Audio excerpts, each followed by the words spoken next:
Morning, everyone. The time is 9:04, and we will call this meeting of the Texas Appraiser Licensing and Certification Board to order. Today is Friday, November 10th, 2023. Welcome everybody in from the rain. Ms. Reed Lynch will lead us in the pledges.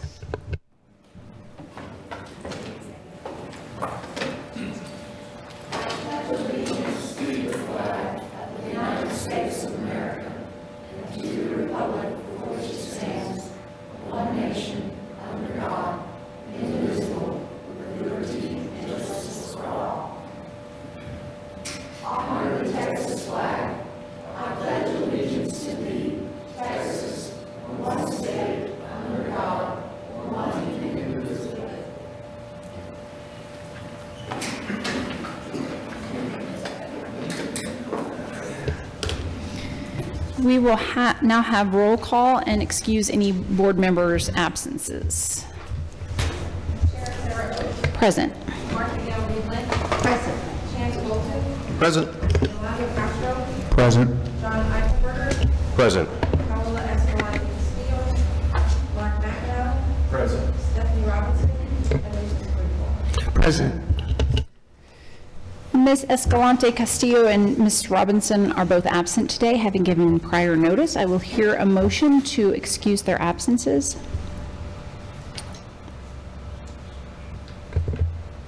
Madam Chair, I move that the absences be excused. Second. We have a motion by Mr. Bolton and a second by Mr. McAnally.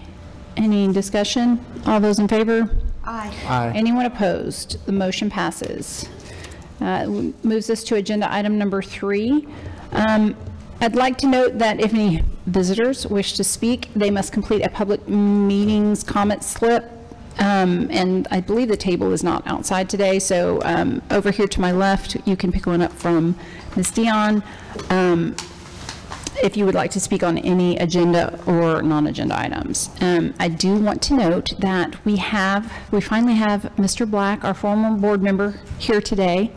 And so we would like to take this moment to recognize him and say a few words. His last board meeting was in February, and he was unable to make it to the May or August meetings, but we finally got him into town so that we can properly say goodbye to him after he spent 10 years up here on the board. And so I will turn it over to Mr. Bolton to make some remarks. They served together for a very long time. I will say that he was originally appointed by Governor Perry. That's how long ago he started serving on the board. And so that was, I believe that was in March 2013. Does that sound about right? 11 years ago-ish. He chaired different committees. He served on different committees. I know he chaired budget at some time. He served on the education committee at some point. He served on the enforcement committee, and he always showed up and asked what more he could do. And he never flinched when there were hard decisions to be made. So we certainly appreciate him. And I just want to say that, on a professional level, but really more importantly on a personal level, that I enjoyed serving with you, and I appreciate your time here. Thank you. Mr. Bolton. All right, let's do this. I am honored today to speak about Clayton Black and the outstanding contributions that he has made during his time on the TALCB board. Clayton has been a remarkable leader, a dedicated servant, and a friend to appraisal, regulation, in the state of Texas. Throughout his tenure on the board, Clayton has been committed to ensuring TALCB operates with transparency, efficiency, and integrity. His unwavering dedication to upholding the highest standards of professionalism and ethical conduct has set an example for all of us to follow. In his commitments to the board, Clayton has been an insightful landowner. His vast knowledge and experience has been invaluable in guiding the board's decisions and policies, particularly with regards to his leadership of the budget committee. And he's always been willing to lend support and guidance to those who needed it. As Clayton prepares to move on to his next endeavor in service, I want to express my heartfelt gratitude for his service and leadership and friendship. His contributions will not be forgotten, and his legacy will continue to inspire us for years to come. So please join me in thanking Clayton for his exceptional service on the TALCB board. We wish him all the best in his future endeavors.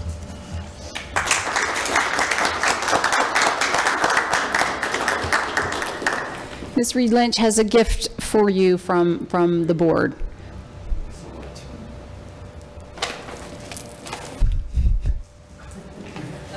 Thank you, sir. A few words. Oh, please do, absolutely. Please. I promise not to take too long. Is it okay up here? You can say as long as you want. 3 minutes. Is this working all right? Yes. Wow, this is interesting. I've never got to have the board from this approach. So I'll try to make it real fast, but after 10 years, I just wanted to say a few short and sweet words. I had 6 hours driving here yesterday, and I'm about to turn around and drive back to West Texas today for another 6 hours. And I was trying to think about what I would say, and I find myself at a little bit of loss for words. But the biggest thing I just wanted to say is thank you for the opportunity to be here and speak real quick. And it has just been an honor and a privilege to have served the great state of Texas in this capacity, and I'll never forget these things. So I think back to all of the leadership roles that I have served on, or in what capacity it may be, from high school through college, serving with my fraternity in different various leadership roles on the cabinet, so forth. Student Senate at Texas Tech University, then on into corporate America, different things that I served on there, and various commissions as well. I know I served on the Structural Standards Commission in Lubbock, Texas. And then after being in corporate America for about 12 years, then I decided to go back home to West Texas and take over the family oil and gas business, as y'all know where I live. And by the way, if y'all are ever anyone out in Midland, Texas, please look me up. And I'd love to go have lunch with y'all, have a drink, have dinner, whatever. So, but anyway, it was, I believe it was either 10 or 11 years ago then that I became a member of this board. And it was very strange. I don't know if I completed someone's 4-year term, but I served for 2 years. Then that was the transition from Rick Perry. He's originally appointed me, as you said, and then Governor Abbott reappointed me for a 6-year term whenever I was in limbo for a couple of years. So it turned out to be 10 years, roughly. So looking back on all the different boards, committees, commissions, everything that I've served on, this has by far been the best one. Hands down. It's just been an honor and a privilege to serve here, and one of those things that I just looked forward to joyously every time. And there's a reason for it. It's because of everyone that's here, board and staff. So if I can speak real quickly to both. Board, y'all are fantastic. I mean, all the board members that are present, and in my past, over my tenure, it's just amazing. Y'all are incredible leaders. I know you're not getting paid to do this. You're doing it because you want to serve the great state of Texas and make decisions on behalf of the governor, and that's what we're here to do. And y'all effectively do that. So continue that. If, like I said, if y'all are ever out in Midland, Texas, chances, look me up a time or two out there, please let me know. I would love to say hello. So I hope that I've covered board, and I want to speak to staff real quickly. I know staff has heard this over and over the 10 years, but y'all are truly the best. Without you, staff, we couldn't make the decisions that we have to make. And so y'all have enabled us to make those decisions by putting material together and placing it in such a way that we can make logical and well-informed decisions. Don't want to single out too many people with praise, but I do want to say to Dion, thank you. I know everyone in staff works hard to put that material together, but Dion, for 9 years, those binders that you put together, I know that was a hassle, but I have to tell you that was invaluable to me. You know, I would get that in the mail or FedEx the week before our board meeting, and the first thing I do is sit down and go through it for like an hour or two. And then I'd, a couple of days later, go through it again then with a highlighter and a pen and just start getting ready for what we have to do the following week. So without that material, I couldn't have been as effective in the board meeting. So, and then thank you for getting my hotel reservations as well. Things of that nature, quite invaluable to me. So staff, y'all are the best, truly the best. And so without you, we couldn't have I couldn't have done the decisions or made the decisions that I had to make on behalf of the governor. Y'all were able to put material for me so that I could make logical, well-informed decisions. And so a huge thank you to staff. So once again, this has just been the best experience of any board, committee, commission that I've ever served on. It's kind of bittersweet that I have to leave. It's time for me to move on and do other things. I want to say hello to everybody and goodbye at the same time, but not farewell. I hope I got this right. I Googled the difference between goodbye and farewell, and it seems like farewell is more like a I'll never see you again kind of thing, and goodbye is a short term. So I hope that my path crosses with as many of you as possible, and please consider me a friend for life. And drawing to my conclusion, as you pointed out, my last board meeting that I came to was February, although a year ago, November last year was my last official one, but I didn't get the phone call from the governor's office, so I did come back in February. Well, it was a couple of months later that I did get that phone call, and so I had to decline, not from being reappointed, but going to another board. And I'm going to take about a 4 or 5 year hiatus, if you will, sabbatical. My son, I finally got him back in the great state of Texas, so that's why I couldn't appear in May or in August. His graduation from high school was in May, the same time we were having this board meeting, and then I moved him into the dorm at Texas Tech University in August whenever we were having this board meeting. That's why I'm here now. So I'm proud to say that my son, I did get him in Texas, and he did go to my alma mater, and he even pledged my fraternity. And so I'm so happy my life is complete, and now I'm going to focus the next 4 or 5 years of my life on just that. I'm so proud to have him back home, an hour and a half away from me. So in the meantime, I've had to tell 3 or 4 entities, no, I'm not going to serve on your board, but look me up in about 5 years, and I believe I will. I'm just going to take a little bit of a hiatus. So in conclusion, I just want to say once again, thank you to Governor Rick Perry for originally appointing me. Thank you to Governor Abbott for reappointing me. Thank you to all of you for serving, and staff for all the hard work that you do. Please consider me a lifelong friend, and I'll try to come back and see y'all from time to time, because if nothing else, I love Austin, Texas, and this gives me a great opportunity to come here. And in fact, I'm about to go across the street, I-35, to Texas State Cemetery and try to visit the grave of one of my fraternity brothers, Eugene Cernan, the last man to walk on the moon, if I can find his grave. And so there's just so much to do here in Austin, and very historical place, and just a fun, beautiful city. And so I'm going to miss all you guys, but I'll try to get back to Austin as often as I can. And I'll try to give y'all a shout if I do, but not bug you. So anyway, continue with your endeavors, your hard work. I know y'all are all fantastic leaders, and you do a great job. So I'll conclude with that, and God bless the great state of Texas. Thank you. Fantastic. So we'll see you in 2028. Is that what I'm hearing? Really? Why not? We'll see you back in 2028. Thank you. I'm going to hit the road now.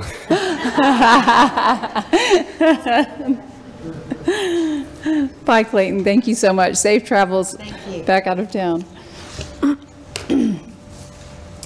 And that is a natural transition into the person who took Mr. Black's place on the board. I've asked Mr. Eichelberger to open our meeting with our mission moment. Sure. Thank you, Madam Chair and fellow board members. Certainly big shoes to fill, and was good to meet Clayton this morning. I'd heard a lot about him, so thank you very much, and appreciate the opportunity to speak for a few minutes this morning. First, I'd like to publicly thank the governor and his team for selecting me to serve in this role. Certainly humbled to have been asked to serve, and hope that my time on this board will be beneficial to all the folks here in this room, the appraisal industry, and our great state of Texas. This is just my 3rd board meeting, and I'm grateful to all the board members and all the staff for your patience and help during these first few months as I kind of get onboarded here and start figuring out what I'm doing. I look forward to getting to know you all better, but have learned quite a bit from you already. Nevertheless, as a public member on the board, I'm very far from an expert on our subject matter. I got somewhat used to this feeling of unfamiliarity during my time on the AMC Advisory Committee, but still sometimes feel a bit frustrated by my lack of knowledge regarding some of the topics we discuss here in our meetings. However, I think really that challenge and the growing pains that come along with it are kind of the point of my role on the board as a public member. In addition to being one of 9 votes on the actions that we take, I believe a significant part of my job is to be a bit of an outsider who might see things through a unique lens, ask unconventional questions, and bring a different approach to some of the matters at hand. From my study of the composition of this board currently and in the past, it appears that several of the public members have been selected from the finance and the legal worlds. The focus on rules and minutia in my day job as an attorney hopefully gives me some ability to help us with clarifying the various rules, regulations, and policies we deal with here. And it definitely does give me a comparable perspective as a member of another regulated profession. While some of my thoughts on the regulation of the legal profession aren't directly relevant and might better be discussed with a stiff drink in hand, I'm hopeful that many of my experiences in obtaining and maintaining my license to practice law will provide some value here in our efforts to reduce unnecessary regulatory barriers for appraisers in our state. Further, as a consumer of appraisal services on behalf of my legal clients and as an individual, I look forward to working alongside all of you to continue to ensure the fairness and integrity of the appraisal process for all Texans.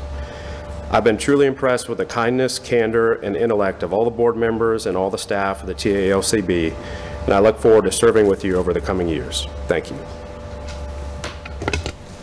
Thank you so much. I appreciate you taking the opportunity for us to get to know you better and to remind us, why we're here today. That takes us to agenda item number 4, which is any public comments. We haven't received any requests for public comments. So we will move to agenda item number 5, the ratification of the official record of the August 18th, 2023 board meeting as approved for posting on the website by the secretary of the board. This is on page 7 of our materials. Do any board members have any changes to the record? If not, I will hear a motion to approve. Madam Chair, I move that the board ratify the minutes of August 18th, 2023 board meeting. Second.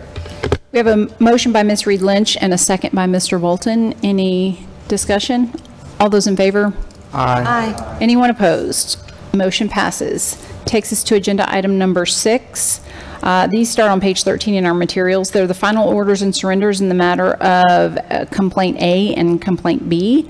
We didn't receive any requests for public comment on either of these either. No action is required from the board on this, but we are able to take any questions if any board members have any questions on them. Hearing none, I will move to committee reports. Agenda item number 7 is the report by the TREC and TALC Joint Audit Committee.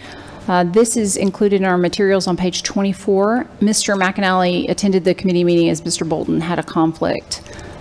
Is there anything that you would like to highlight for us?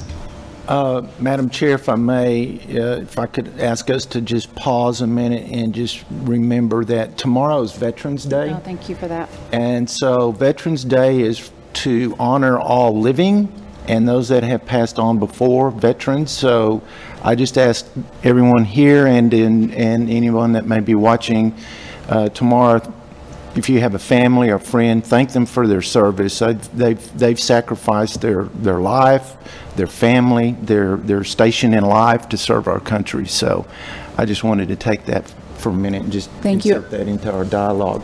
The audit committee met. We only had one thing to consider. That was the review and the audit of the IT implementation system. And once again, I'm proud to report that we came through with no findings. There are some opportunities that they have outlined, and Renata and I had both a lengthy conversation. You'll find that probably down in around the page 3. There says it was noted that they would like for the agency to basically, they had a lot of different steps in it, and we discussed that as the audit committee, but to wrap it up in one summary is they are urging the agency to create a policy and procedure manual with all the applicable internal controls outlined and user guides for that system as it's being implemented. And that was basically it. We did review the upcoming audit that will begin in January 24, the communications portion of the agency. And so we started it and completed it in record time, 31 minutes. See if we can break that record. Thank you. Thank you, Mr. McAnally. So communications. So Mr. Hood is going to be the star of that show. No? Oh, that communications. I got you. Okay. The other group. Very good. Okay. Agenda item number 8 is the report by Education and Licensing Committee. Mr. Castro, this is on page 26 in our materials. Is there anything that you would like to highlight for the board? The one thing of note, just looking at, going over the committee meeting, and the thing that we've been looking over and kind of monitoring have been the exam pass rates, and it seems when we were in committee, it just seems like they've stabilized and they've gotten back to normal levels. And so what we're going to end up doing is doing this biannually in the review, and if there's any outlier or something of note that needs to be made in between meetings or in the next meeting or something, that we'll bring that up. But I think looking over those pass rates and the trainee statistics, that it seems to have stabilized, so to is a good thing to note. So that's the main thing that came out of the committee meeting that I wanted to address, and just to make sure that board knows about it. Very good. Thank you, sir. Agenda item number 9 is the report by AMC Advisory Committee. This starts on page 29 in your materials. Ms. Reed Lynch, is there anything that you would like to highlight for us? No, I believe the report says it all. Thank you. Thank you. The agenda item number 10 is the report by the Executive Committee. This is on page 31 of our materials. And the only thing that I wanted to highlight is that agenda item number 23 sort of came out of this Executive Committee, where we are talking about communications and to our trainees and the PAREA program. So we will be revisiting that later in the meeting. Any questions from anybody about the committee reports? That leads us to agenda item number 11, staff reports on agency operations initiatives and statistical data. In the executive director's absence today, she's away on a family matter. We have Deputy Executive Director Slagle joining us. Good morning, Madam Chair, board members. I think I'm still technically Deputy Commissioner until January. Wait, till January? Oh, I believe so. I think I ask that every time. That's okay. It'll be a done deal next time we all meet. So.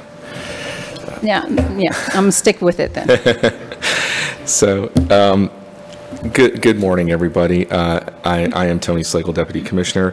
Thank you all for being here this morning. Your staff reports are available in your materials. I did want to point out one difference. I believe you all have a paper correction for the executive summary for the financial division. The only difference is if on the first bullet, the second amount, which is a projected revenue collection, has been updated to reflect the actual number. So I just wanted to point that out to you. But all of the other reports are in your materials. This is the time when we have a year-over-year as well as a monthly or a quarterly update. So you'll notice that processing times is significantly improved compared to years past, particularly licensing, processing, complaint processing, and of course the call times. And our directors are here to answer any questions if you have any on those particular reports. Otherwise, I'll continue. All right, I wanted to talk about PAREA briefly. The Appraisal Institute launched their PAREA this fall. Their PAREA this fall. And as of October, the Institute reported that 16 Texans are currently enrolled, representing various backgrounds and geographical regions of the state. As of that date, this was the most of any state in the country. There are, I believe, 19 states that have registrants in the AI Appraiser program. Texas has 16. The next largest is Florida and Colorado with 4. Everyone else had about 1 or 2. And we believe a large number of Texas registrants stems from the communications and outreach that our staff has been doing. You'll get a presentation on some of that later, but just to highlight a couple of things that I know that the notices out to trainees have been mentioning Appraiser for some time, as well as there's information on the website and articles. So that's really, we believe, been responsible for the difference between the Texas registrants and other states. There are 8 providers actively developing Appraiser programs, including McKissick, and they're scheduled to, I believe, launch next summer. There's an article on the website that provides some additional details about Appraiser, including expectations about costs and other things associated with the program. So, any questions about any of that? Okay, so the board participated in the Appraiser Diversity Initiative this summer. Melissa traveled to Houston and actually spoke to aspiring appraisers about the requirements for licensure, and also shared the tools and resources available to them. Those in attendance were eligible for scholarship opportunities offered by ADI, and there's an article recap by Sierra on the board website should you want any more information about that. I did want to mention that a bill passed this past legislature that affects all state licensing agencies, SB 510. It went into effect on September 1st, and it requires state agencies, not just the board, but all state agencies, licensing agencies, to remove or redact certain personal information details about applicants and current and past license holders in publicly available spaces such as websites, or if there's a public information request as well. We are aware that this might make it more challenging to find supervisors.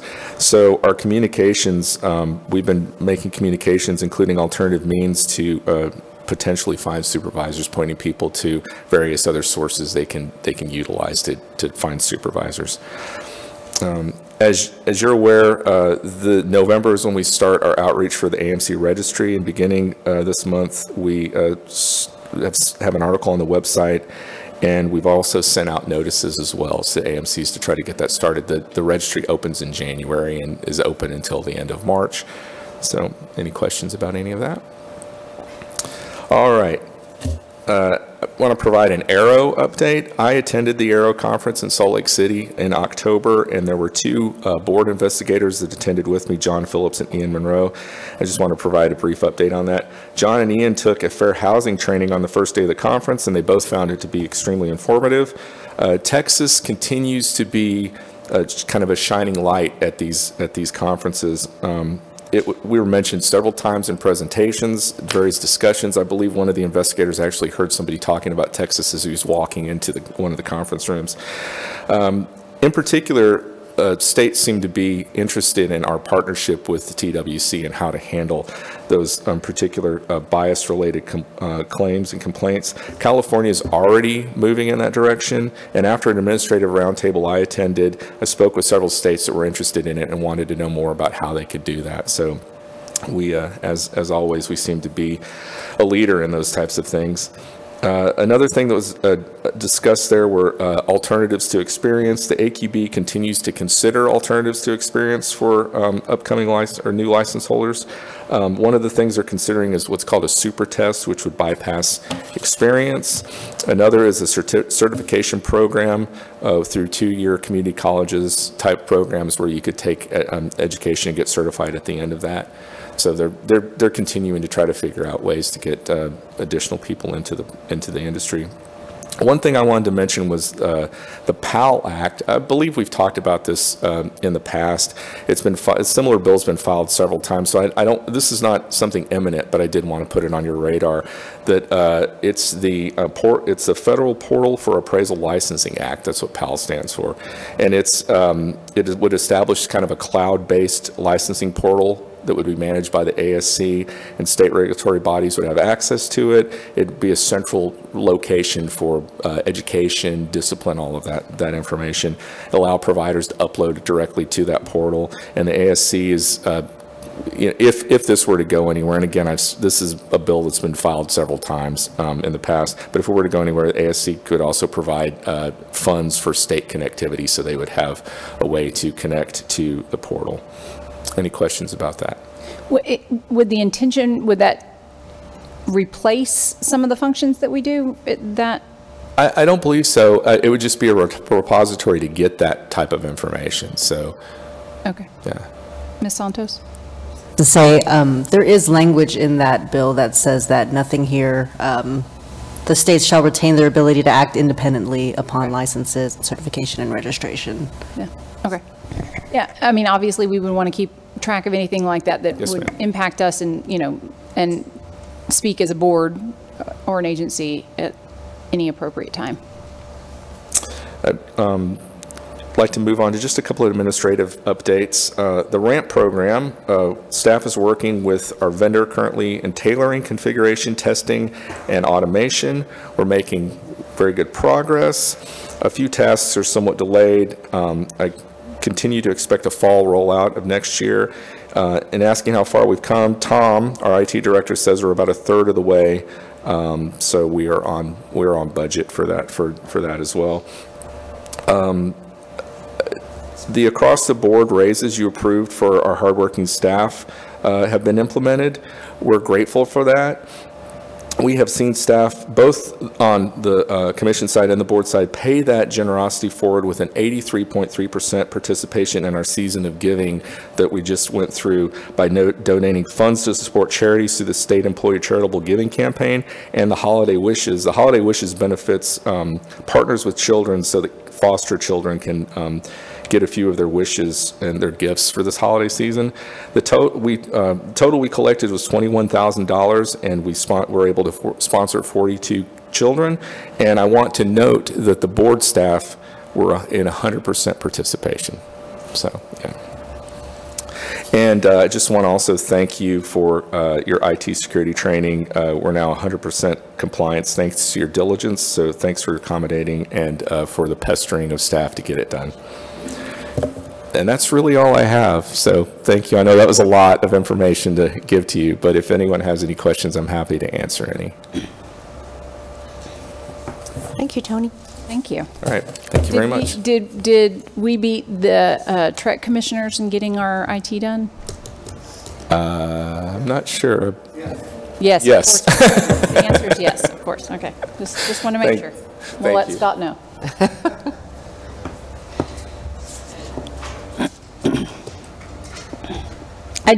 I wanted to note, I appreciate some of the new bar graphs. I don't know if they're in here just because it's the year over year, but some of the trainee, first-time trainee and that sort of information, since we've been tracking that so closely. I appreciate that information in the reports. Ms. Santos, are you here for agenda item number 11? Or Am I too early? Are you? No, I'm ready for 12. Okay. Agenda item number 12 is the discussion and possible action to adopt new and amendments to 22 TAC Chapter 153, 153, 1, 5, 6, 9, 15, 20, 21, 24, 28, and 241. Ms. Santos, these are on page 94 of your materials. Good morning, board members, Madam Chair, Kathleen Santos, your General Counsel. Before you, the items are new and amended rules to Chapter 153, and the sections you outlined specifically, and they're listed specifically in your materials. If you recall at the last meeting, the board adopted several of these rules as part of emergency rulemaking. That was to implement statutory changes that took effect on September 1st. And at the same time, these rules were proposed in the typical manner, and now they're here before the board for adoption. Included in these items, this came up earlier, we have amendments in multiple sections that implement SB 1577 that changes the title of Commissioner to Executive Director. We have new Rule 153.6 and amendments to 153.9 that implement statutory changes of SB 422 related to the recognition of out-of-state licenses to military service members and if certain criteria is met, and the modification of the time period for certain verifications and issuance of license.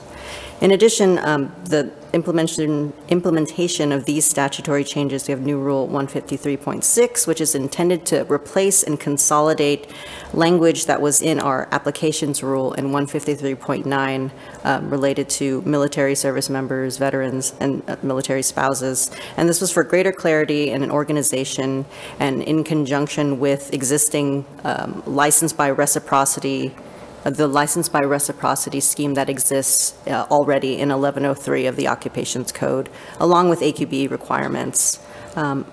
Again, we have amendments to 153.15, 20, and 21 that implement SB 1222, which eliminate the requirement that experience for licensure be submitted on an affidavit. And you'll see that in language we're removing references to an affidavit requirement, and that's replaced by a certification. Additional amendments that are not related to statutory changes. In 153.15, we have the removal of requirement that applicants submit experience performed within 5 years of the date of application. And then finally, amendments to 153.241 that allow greater flexibility in sanctions. We did not receive any comments in response to the posting of these rules for proposal. As such, staff's recommendation is to adopt the new rules and amendments as published. And I'm available for any questions we have.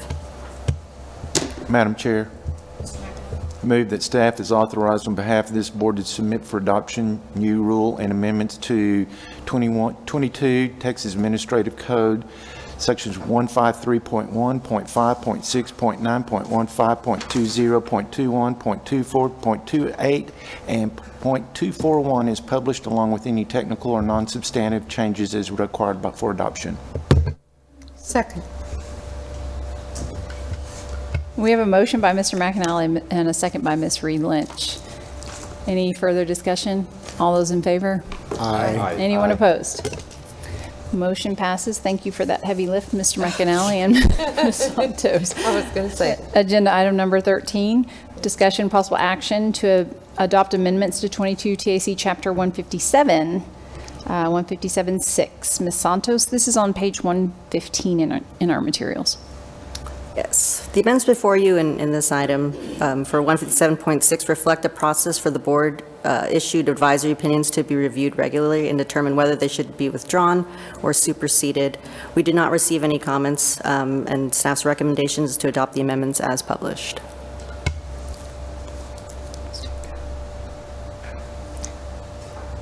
Madam Chair, Ms. Reed Lynch. move that the staff is authorized on behalf of this board to submit for adoption amendments to 22 TAC 157.6 as published, along with any technical or insignificant changes as required for adoption. Second. We have a motion by Ms. Reed Lynch and a second by Mr. McAnally. Any further discussion from the board? All those in favor? Aye. Anyone opposed? Motion carries. Agenda item number 14 is on page 118 in our materials. It's the discussion and possible action to adopt amendments to 22 TAC Chapter 157.50, negotiated rulemaking. Ms. Santos. The amendments before you here, again, implement SB 1577, which changed the title of Commissioner to Executive Director. No comments were received, and staff's recommendation is to adopt the amendments as published. Madam Chair, Mr. Bolton. I move that we adopt the amendments as published.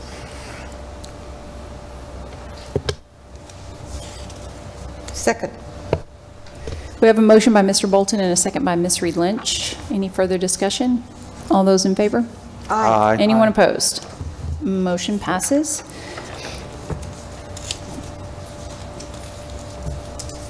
We are on to agenda item number 15, which starts on page 119 in our materials. Discussion and possible action to adopt new and amendments to 22 TAC 159, 152, 104, 105, 155, 201, 202, and 204. Ms. Santos. Yes. So the amendments before you are, again, we are talking about SB 1577, that changed the title of Commissioner to Executive Director. The implicated rules are 159.1, 52, 104, 105, and 204. We have a new rule, 159.202, which creates an AMC investigative committee. It implements statutory changes in, again, SB 122-1222, which authorize a process for committees to review complaints received under Chapter 1104. And this is modeled after that peer investigative community review process that exists for appraisers. The amendments to 159.155, periodic review of appraisal, removes specific percentage requirements for AMCs to perform on appraisers performing appraisal services. The amendments would instead require AMCs to have a written policy in place for conducting reviews and make the policy and documentation demonstrating compliance with the policy available upon request. Other amendments include 159.201, which clarify the applicability of USPAP as it relates to AMCs. We have some updated language referencing a statute of limitation. And finally, language that allows greater flexibility in sanctions. We did receive 2 comments regarding these amendments. Both were generally in support of the changes to the chapter and specifically in favor of the amendments to 159.155 and the periodic reviews. As such, there are no recommended changes to the language as proposed. Staff's recommendation is to adopt the new rule and amendments as published.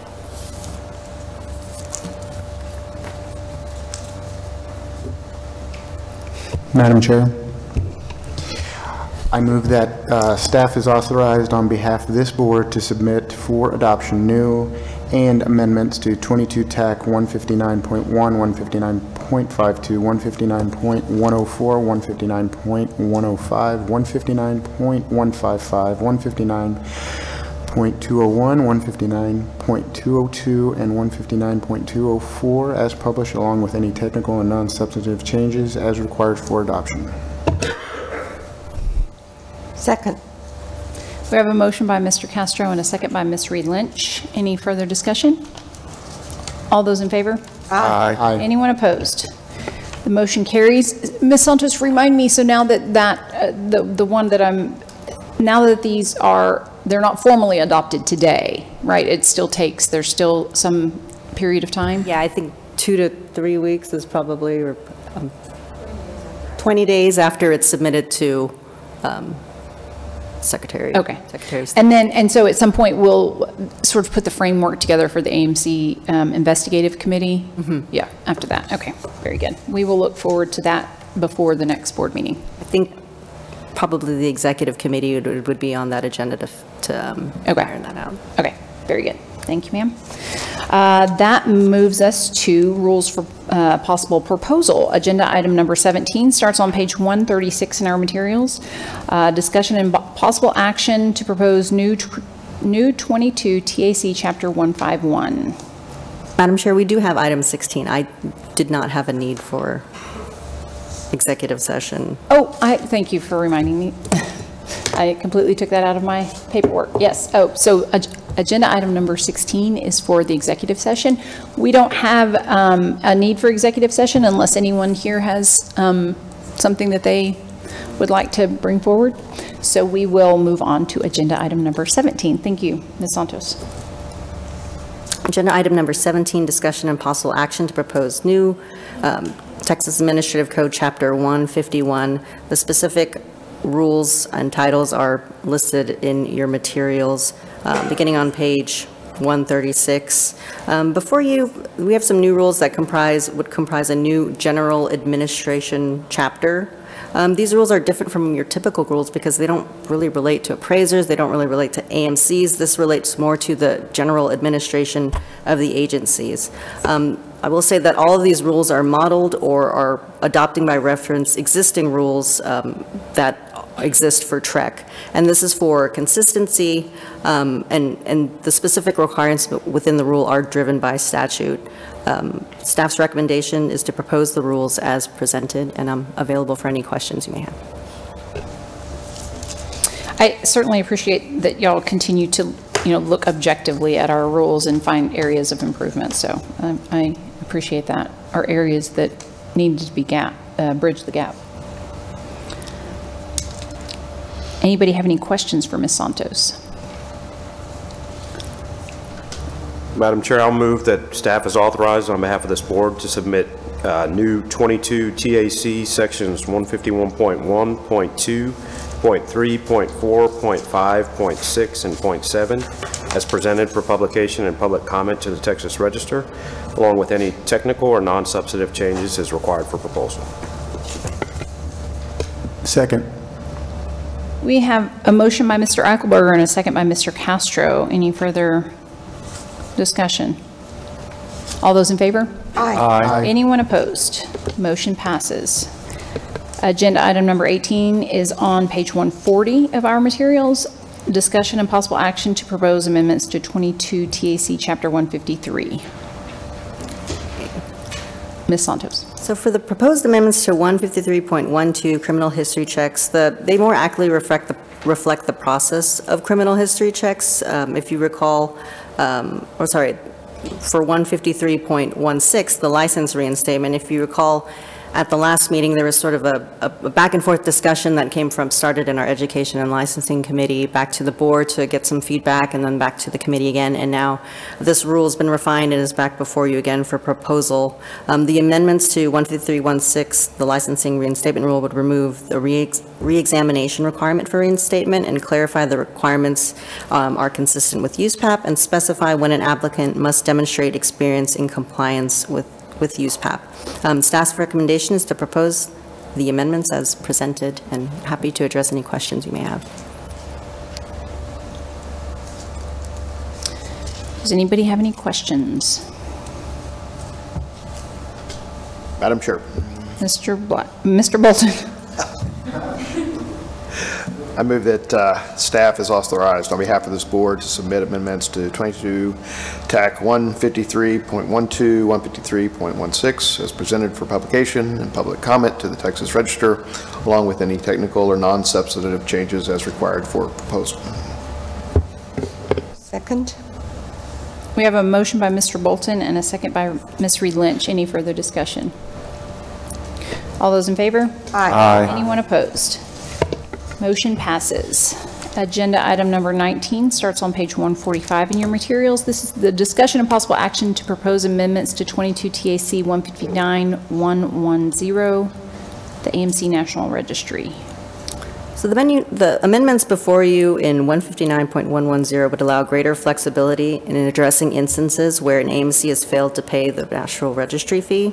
Currently, in addition, what the proposed amendments to do is, in addition to paying a late fee or potential disciplinary action, an AMC can be placed on inactive status. Ultimately, this is just another tool in the toolbox to try to get folks into compliance. Staff's recommendations is to propose the amendments as presented, and I'm available for any questions. It's amazing how many tools we needed to put in that toolbox.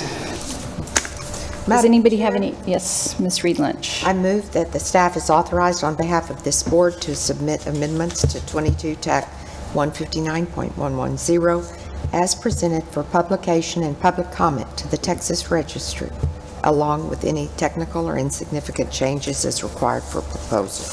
Second. We have a motion by Ms. Reed Lynch and a second by Mr. McAnally. Any further discussion? All those in favor? Aye. Anyone opposed? The motion passes. On that topic, can you remind me when they pay at the same time that they do the paperwork part of the AMC registry renewal? Okay. There's nodding from Director Tran. No, I'm sorry. I'm looking at Director Tran behind you. Okay, very good.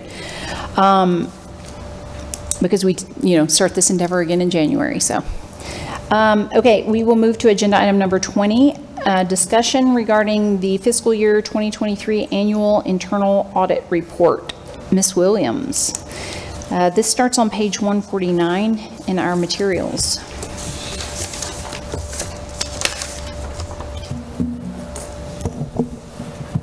Good morning. Good morning, Madam Chair. Agenda item 20, discussion regarding the FY 2023 annual internal audit report. In accordance with Texas Government Code Section 2102.009, the internal audit annual report for fiscal year 2023 is due by November the 1st of 2023. The report is to be submitted to the Office of the Governor, the Legislative Budget Board, and the State Auditor's Office. The report provided in your meeting materials is a copy of what was presented to the Joint Audit Committee on October the 3rd and submitted to those oversight agencies. The report was approved on October the 3rd by the committee, and at the conclusion of the meeting, the report was submitted. The report is basically a recap of the audit activities for the year that occurred and the status of those audits. It also provides information regarding the audits that are on the internal audit plan for 2024. No action is required from the board, and this item was placed on the agenda just so that the board would be aware that the report has been submitted to the oversight agencies.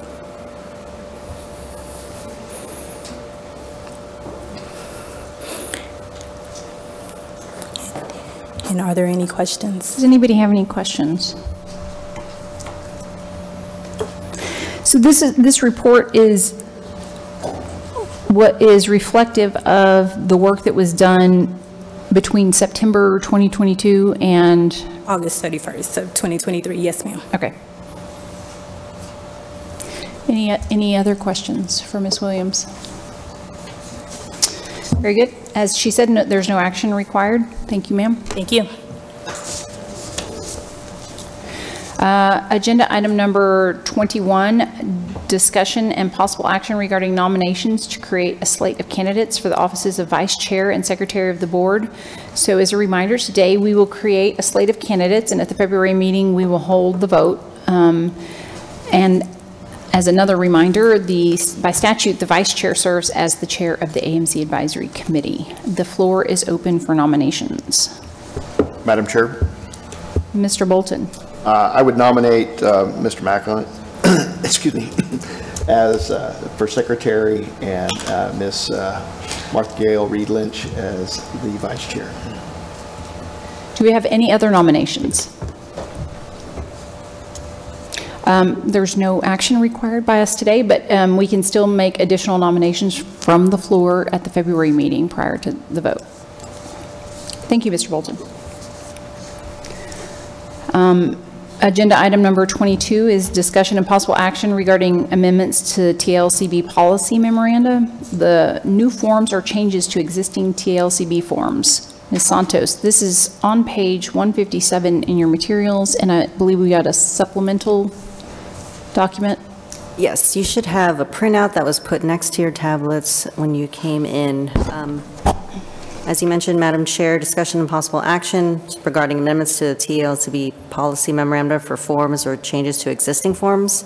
Yesterday at the board workshop, we discussed this policy and outlining the need that staff has to act more expediently in creating and updating forms, without having to wait for the next quarterly board meeting for that form to take effect.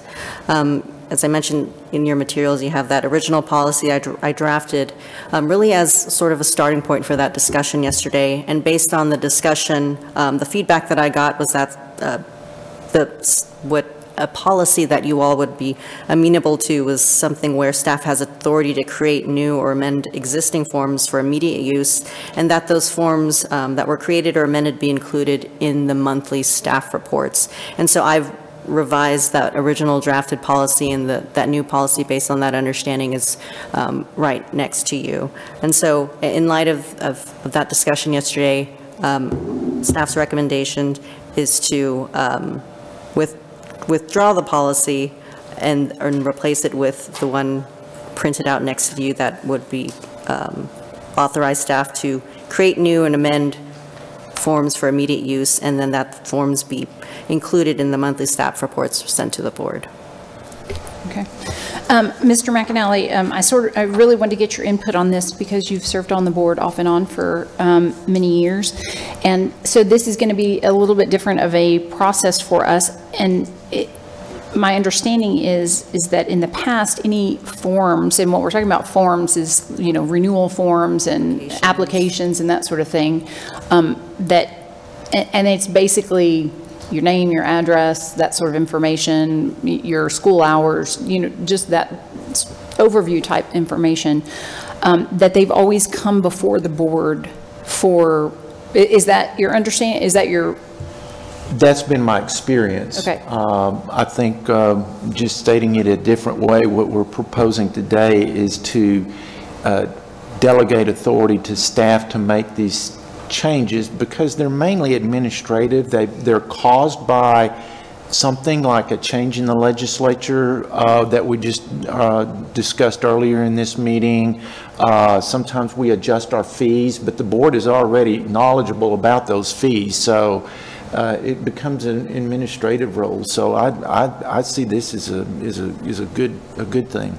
Fantastic. That was the exact feedback I wanted, because to me it does feel like an administrative thing, and I wasn't really sure why the board was so intimately involved in these, sort of changes. So I just wanted to make sure that I wasn't, not seeing something in the whole picture. So I appreciate that. Madam Chair, may I? So as long as the board can, for whatever reason, decides that whatever change you made to a form was inappropriate. So the board would still have the ability to vote to revoke those changes or something along those lines. Could be an agenda item. Yeah, and it would just be an instantaneous thing, at the board meeting. Yes. Okay. Good. Any further discussion on this item? If not, I will hear a motion. Madam Chair, Mr. Bolton. I move that the board adopt the revised TALCB form approval policy as presented. Second. We have a motion by Mr. Bolton and a second by Mr. McAnally. Any further discussion? All those in favor? Aye. Anyone opposed? The motion passes. Thank you. Thank you for getting that turned around so quickly for us. And we have item B, period review of appraisals by AMC. Ms. Santos, this is on page 161 in our materials. Yes, this is another board policy that's based on the former kind of previous language of the rule. It was already obsolete, and it's made even more obsolete by the adoption of the amendments to 159.155 today. So as such, staff's recommendation is to withdraw this policy memorandum. Madam Chair, I move that the board withdraw the TALC policy memorandum regarding period review of appraisals by AMCs. I'll second that. We have a motion by Ms. Reed Lynch and a second by Mr. Eichelberger. Any further discussion? All those in favor? Aye. Aye. Anyone opposed? The motion passes. Yes, the wording on that is a little strange because it said period reviews, which tells you how old the language is, because that's not in our vernacular. Okay. Agenda item number 23, discussion regarding trainee and aspiring appraiser targeted communications and resources. And so Ms. Pizarro will join us for this discussion. This starts on page 164 of your materials. And I ask that we bring this to the full board because when we got the news that we had 16 PREA participants and, larger states like California and Colorado have 4, I thought that was something that was noteworthy. And, we've been talking about at our past board meetings when we looked at the surge in appraiser trainee numbers, how we could make sure that that those people don't fall out of the profession, that we turn those into licensees.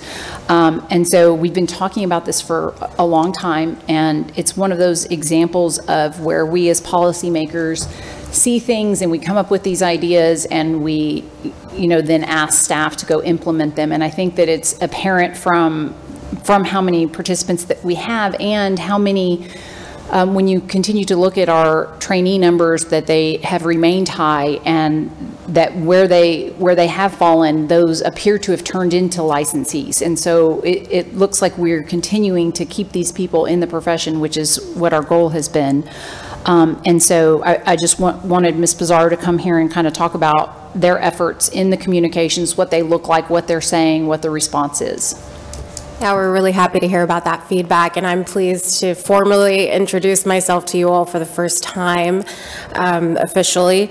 I joined the agency 6 months ago now, maybe, back in March, and I am Sierra Pizarro, communications specialist. I work currently under the Director of Communications, Summer Mandel, and together with the rest of our team, which includes General Counsel Santos and Director Tran, we make an effort to make sure we're keeping Texas informed on our industry, and recently we've been doubling down, as Chair Oates mentioned, to make sure the future appraisers of Texas are well informed, and we do that a few ways. So if you look at your materials on page,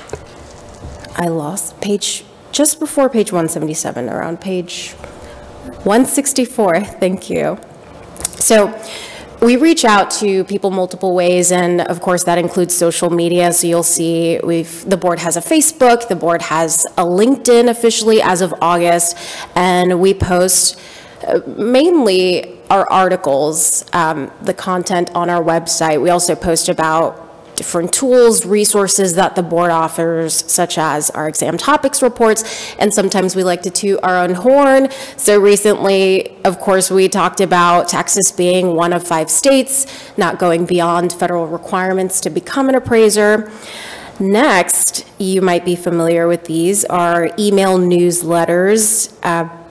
This 3 are before you. One, we had a couple in June. One of them is new. It was exclusive to our appraiser trainees, and Chair Oates, you kind of spearheaded this. You gave us the idea, you know, why aren't we focusing or exclusively sending out information to aspiring appraisers? And so that was our first trainee exclusive email bulletin.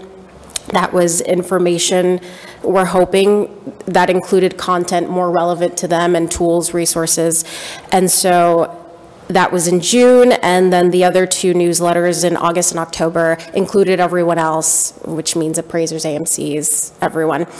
So you're looking at stats. These numbers might be a little unfamiliar to you. You have the open rate, you have the click-through rate. I'll explain this briefly in case you're unfamiliar. The open rate is basically the amount of people, or the statistic of people who opened the email out of the total number of people who received the bulletin. So our trainee exclusive one was sent to 1,500 plus emails, which we already had in our database. IT helped us pull those emails, as well as the rest of our team. And the click-through rate is the percentage of people who actually engaged with the email, so maybe clicked on a link, and a bulletin can contain anywhere from a dozen to maybe even 24 links, linking to our website, linking to articles, linking to USPAP, whatever we're talking about in that bulletin, we try to link back to the original source of information as much as possible. On the next page, you'll see screenshots of those bulletins, just to give you a visual. And right next to those screenshots of the bulletins, you'll see our articles, 6 articles between June and October. And we've, again, talked about PAREA, the advancement of PAREA. We've talked about scholarships for aspiring appraisers and other content, what the board is up to, our meeting recaps. And you'll see the entirety of those articles in your materials in case you'd like to see the style in which we write and how they're displayed. Lastly, as far as what I handle when it comes to disseminating information, video work, that's something new we've been dabbling in and are still working on. So along with Facebook and YouTube, or Facebook and LinkedIn, YouTube is another way we're spreading content and trying to be creative with it. Visually eye-catching, and hoping that people are entertained as well as getting these important messages.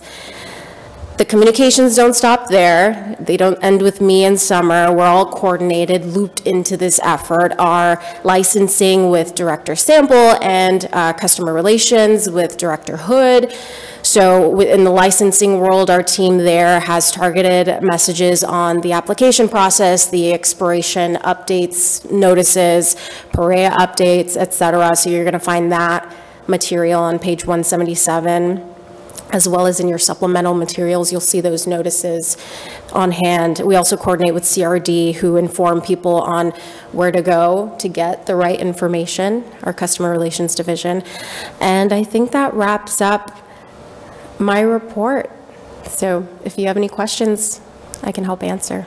So the last direct communication to trainees was in June, and I think you know, we certainly don't want to be sending them so often that they get ignored, and we certainly don't want to send them without useful, you know, really good information, because I mean, I think that loses people. And so when would we do our next trainee exclusive? Because I think that we heard at some point that there's now, you know, back in June, I think we only knew of 2 providers that were coming out, you know, in the coming months with a Appraiser training program, but now there's like 8 or something. And so we probably would want to communicate with those education providers to see when those are coming out, because we want to sort of bundle them together, but don't want to get the cart ahead of the horse, so to speak. Right, yeah, you have a good point, and we can definitely get on that. You're correct in saying the trainee exclusive bulletin was back in June, but we've also looped them into the following bulletin, so they haven't been totally out of the loop. They just haven't received that exclusive bulletin that we worked on back then, but we can definitely get on that. And you mentioned we don't want them to consider this another junk email, and I think I forgot to mention, our open rates, I think, reflect that the content we provide is useful because they are opening these emails at the 50% range. If you look online and you want to look up the average open / click-through rate for an organization, you'll see that the average open rate, a good one, is like 20%, and a good click-through rate is like 2%. So we're doing a good job there. It's nice to see that. Yeah. Fantastic. I like the look of it too. Let's Thank talk you. Appraiser. Thank you. That's a credit to our director, Summer Mandel. The style, she makes it all look pretty. Yeah, so as far as aspiring appraisers, is there anything else that we feel is something, you know, besides when new Appraiser programs come on board, what other types of information could we, and ideas could we give to communication staff about adding to those communications?